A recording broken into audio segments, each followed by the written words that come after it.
Mr. Speaker, words fail us at this time of deep grief. We can only pray for them to find God's comfort and peace in this difficult time. Right Honorable Speaker, colleagues, on the authority of His Excellency the President, in accordance with Article 179 of the 1992 Constitution and Section 21 of the PFM Act, I have the honor and privilege to present to this House the budget statement and economic policy of government for the 2026 financial year. Mr. Speaker, this address is an abridged version of the full 2026 budget statement and economic policy of government. I respectfully request that the Hansa Department captures the entire budget statement and economic policy of government for the year ending 31st December 2026. Mr. Speaker, I accordingly present the budget statement and economic policy of government for the year ending 31st December 2026. Right Honorable Speaker, again in accordance with law, I will also lay before this House the following statutory reports.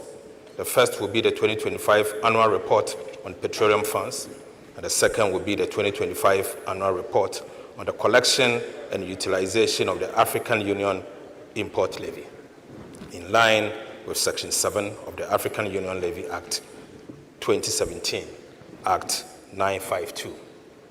Mr. Speaker, in the course of 2026, and pursuant to Article 36(5), I will cause to be laid before Parliament on behalf of the President a coordinated program of economic and social development policies, including agricultural and industrial programs at all levels and in all the regions of Ghana.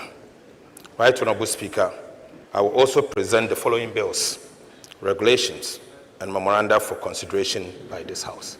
Speaker, the bills and regulations will be the following: the Value for Money Bill, the Virtual Asset Service Providers Bill, the Value Added Tax Bill, the COVID-19 Health Recovery Repeal Bill, the Ghana Education Trust Fund Amendment Bill, the National Insurance Amendment Bill, the Public Procurement Regulation, request for approval for a revised investment policy of the Ghana Petroleum Funds in line with Section 31A of the Petroleum Revenue Management Act, Act 2011, Act 815. And finally, a request for approval to implement an AI-powered trade data analytics system to support customs revenue mobilization and enhance trade facilitation. Mr. Speaker, I stand before this House humbled by the confidence reposed in me by His Excellency the President to deliver his second budget under his reset agenda. Mr. Speaker, when this administration took office, we met an economy in distress, weighed down by debt, weakened by mismanagement, and stripped of confidence. Mr. Speaker, in the 2025 budget, the 2025 budget was our first act of courage, a declaration that Ghana would rise again through reforms, discipline, and visionary leadership. Right Honorable Speaker, the theme for this year's budget draws from the President's profound words in his 2025 State of the Nation address, when he declared that, Mr. Speaker, quote, "Today, inspired by Almighty God and propelled by the massive mandate given to me by the people of Ghana, I am moved to make a purposeful and bold declaration that I, John Dramani Mahama, will fix the economic crisis confronting our country and reset it on the path of growth and sustainability." Right Honorable Speaker, it is with that same conviction that I present the 2026 budget under the theme, Resetting for Growth, Jobs and Economic Transformation.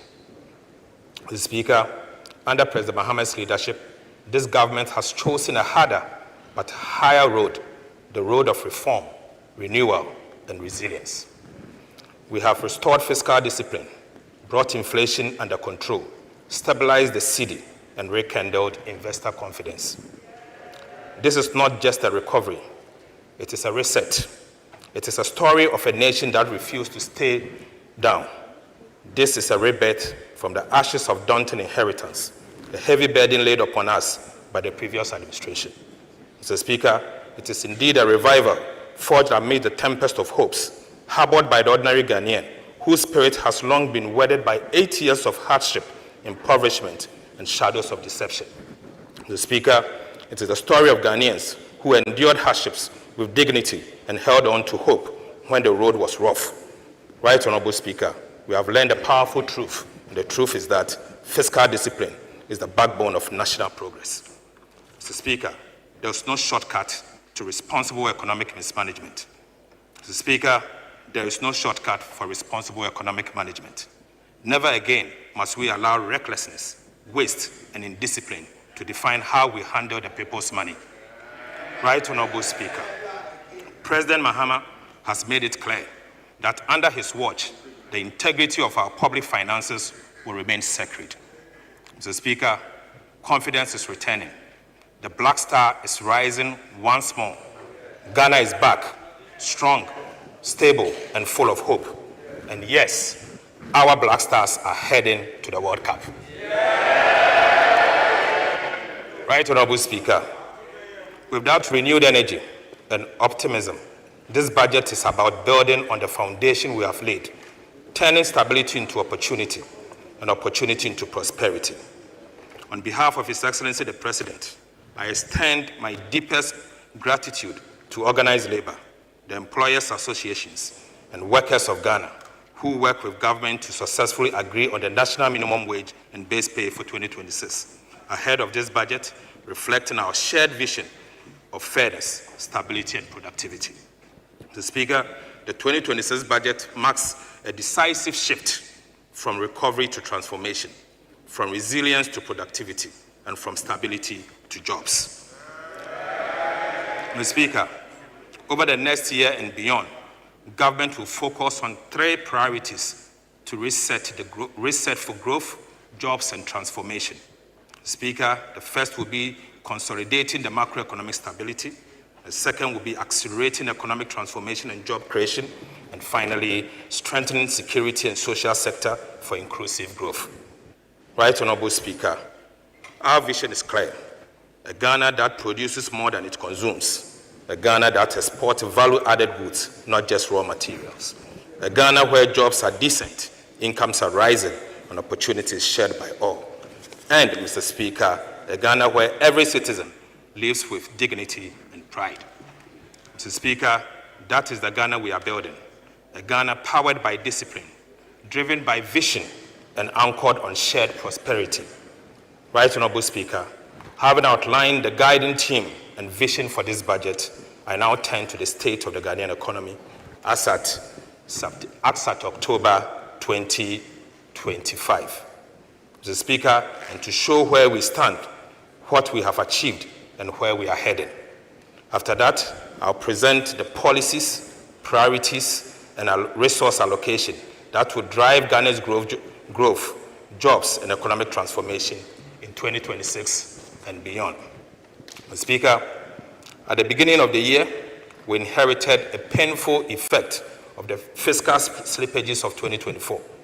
Pressures that weighed heavily on households and businesses and public finances.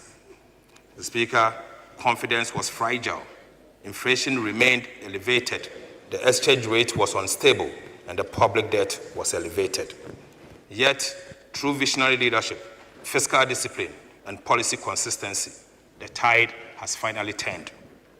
Mr. Speaker, Ghana's economy has now recovered, marked by renewed investor confidence and an improved macroeconomic outlook. Mr. Speaker, I'll now give you real sector performance. Mr. Speaker, Ghana's economy has regained its rhythm. Real GDP expanded by 6.3% in the first half of 2025, up from 5.1% in the same period of 2024, driven by stronger agriculture and service, lower inflation, and renewed business confidence. Non-oil GDP grew by 7.8%, showing that Our growth is now powered by domestic production. Mr. Speaker, the service sector remains the heartbeat of recovery, surging 8.8% with ICT up 17.2%, finance and insurance up 9.5%, and education up 14.9%. Agriculture, the backbone of stability, also grew by 6%, doubling that of last year. Mr. Speaker, cocoa rebound from a sharp 21.4%, contracting to 2.8% growth. Mr. Speaker, thanks to the targeted farms, farm support, and smarter policies. Industry held steady despite reduced oil output. Manufacturing rose 6.3% and construction 4.0%, reflecting reliable energy and revived infrastructure projects. On the demand side, Right Honorable Speaker, household consumption grew by 8.2%, reflecting stronger household confidence. Government spending also slowed to 3.7%, proving fiscal discipline. Mr. Speaker, export grew 11.5%, led by gold, cocoa, and non-traditional export. This is the growth that creates jobs, lifts incomes, and builds lasting stability. Mr. Speaker, I now take you to price development. Right Honorable Speaker, inflation has fallen faster than anyone imagined, from 23.8% in December 2024 to 8% by October 2025. Ghana is back to a single-digit inflation. This was not by sheer luck. It is the outcome of disciplined fiscal policy, steady monetary management, stable exchange rates, and strong domestic production. Together, these have restored confidence, stabilized the cedi, and eased the pressure on families and businesses. Food inflation reduced from 27.8% to 9.5%. Prices of everyday food such as tomatoes, garden eggs, okra, and fish are finally falling. Mr. Speaker, non-food inflation also dropped from 20.3% to 6.9%, supported by steady fuel prices and lower import costs. Right Honorable Speaker, this progress proves that sound policies brings real relief. Sound policies brings real reliefs. So, Speaker, both imported and local price pressures are now contained. Right Honorable Speaker, the task ahead is to sustain this stability by keeping fiscal discipline, boosting food security, and ensuring strong coordination between the fiscal and monetary authorities. Mr. Speaker, I now take you to fiscal performance. Mr. Speaker, 2025 marked one of Ghana's strongest fiscal turnaround in decades. The primary balance on commitment basis swung from a 3% deficit in 2024 to a 1.6% surplus by September 2025, exceeding the target and proving that discipline delivers results. Mr. Speaker, reforms in revenue mobilization and spending controls anchored this recovery.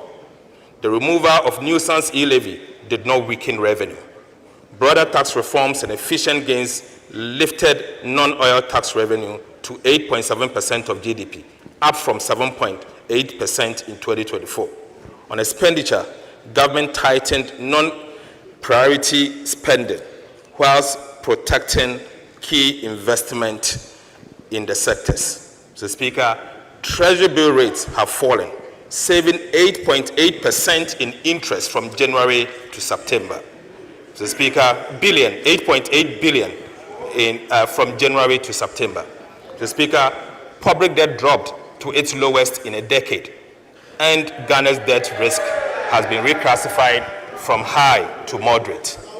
These gains have created space for social and capital investment, eased external debt pressures, and restored investor confidence.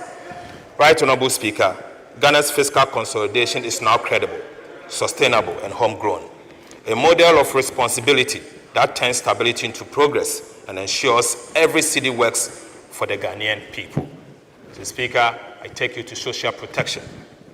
Right Honorable Speaker, even as we pursue fiscal consolidation, government protected and expanded social spending to cushion vulnerable households.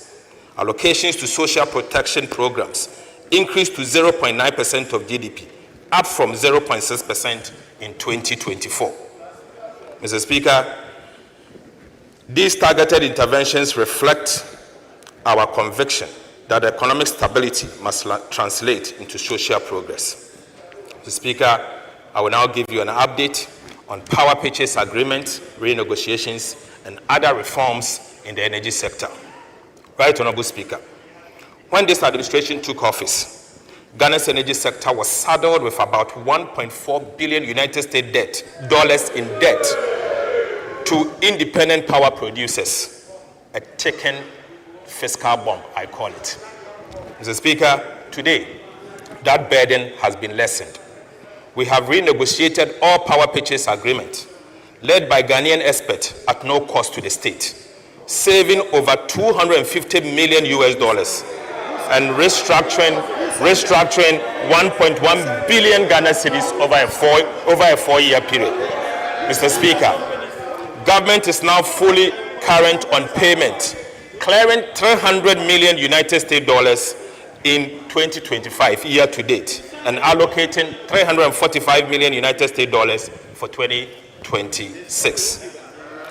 Mr. Speaker, for the first time, we are not accruing new arrests in energy sector. Solar tariffs, projects like BXC and Mineji have dropped from 18 to 6.5 cents per kilowatt hour, cutting costs and expanding access. Mr. Speaker, this was achieved as part of the renegotiation. Mr. Speaker, the Electricity Company of Ghana revenues has risen almost 90%, from 900 million to 1.7 billion Ghana cedis per month, thanks to better enforcement of the cash waterfall mechanism. Mr. Speaker, I repeat, ECG's revenue has improved by almost 90% per month, from 900 Ghana cedis per month to 1.7 billion Ghana cedis per calendar month. Mr. Speaker, I'll now give you an update on the audit of arrears and payables. Mr. Speaker,